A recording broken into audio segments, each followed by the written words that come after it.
Hello. आज हम हिंदी भाषा का उद्भव व विकास पढ़ेंगे। हिंदी शब्द फारसी भाषा से बना है जो ईरानियों की देन है।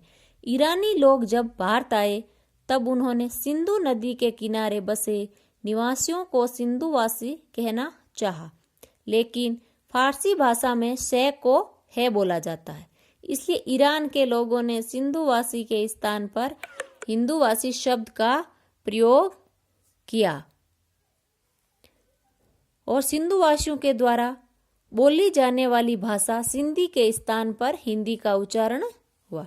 संपूर्ण संसार में कुल 13 भाषा परिवार है, जिसमें भारोपीय भाषा परिवार का प्रमुख स्थान है।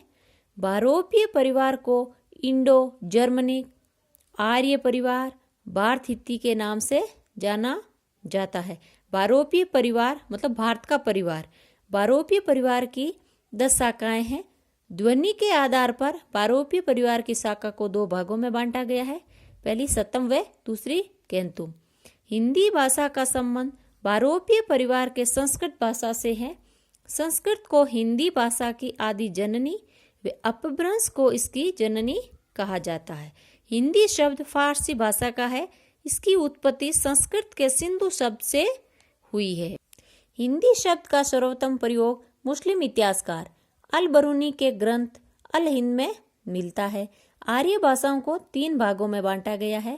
पहली है प्राचीन भारतीय आर्य भाषा, जिसका कालक्रम है 1500 ईस्वी पूर्व से 500 ईस्वी पूर्व। वैदिक संस्कृत व लौकिक।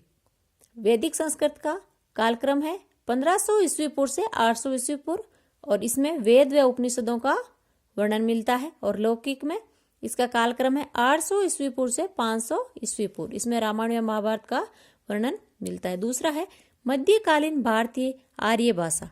इसका कालक्रम 500 ईस्वी पूर्व से 1000 ईस्वी पूर्व। इसमें पाली, प्राकृत व अपभ्रंश भाषा है। पाली का कालक्रम है 500 ईस्वी से प्रथम ईस्वी तक और इसमें मागधी भाषा व त्रिपिटकों का वर्णन मिलता है। 3 त्रिपिटक है, सुत्त पिटक, विनय पिटक और अभिधम पिटक। दूसरी है प्राकृत, प्रथम ईस्वी से 500 ईस्वी तक। अपभ्रंश 500 ईस्वी से 1000 ईस्वी तक। अब पढ़ेंगे अपभ्रंश। अपभ्रंश को अवहट, अवहत, देश भाषा आदि नामों से जाना जाता है।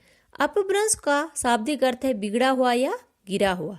अपभ्रंश की अंतिम अवस्था को डॉक्टर भोला शंकर व्यास ने अवहट कहा है। हिंदी भाषा का विकास शोरसेनी अपभ्रंश से हुआ है। अपभ्रंश को निम्नलिखित भागों में बांटा गया है। पहला शोरसेनी अपभ्रंश के 3 भाग है, पश्चिमी हिंदी, राजस्थानी हिंदी और पहाड़ी हिंदी। पश्चिमी हिंदी में कोरवी, ब्रज, बुंदेली, कन्नौजी और हरियाणवी। और राजस्थानी हिंदी में मारवाड़ी, जयपुरी, मेवाती और मालवी। पहाड़ी हिंदी में गढ़वाली और कुमाऊनी। दूसरी है अर्धमागधी। अर्धमागधी में पूर्वी हिंदी आती है और पूर्वी हिंदी के अंदर अवधी, बघेली और छत्तीसगढ़ी। फिर है मागधी। मागधी में बिहारी हिंदी, भोजपुरी, मगही और मैथिली। फिर है पैसाची। पैसाची में पंजाबी भाषा होती है और महाराष्ट्री। महाराष्ट्री में मराठी भाषा होती है। ये था हमारे हिंदी भाषा का उद्भव और विकास।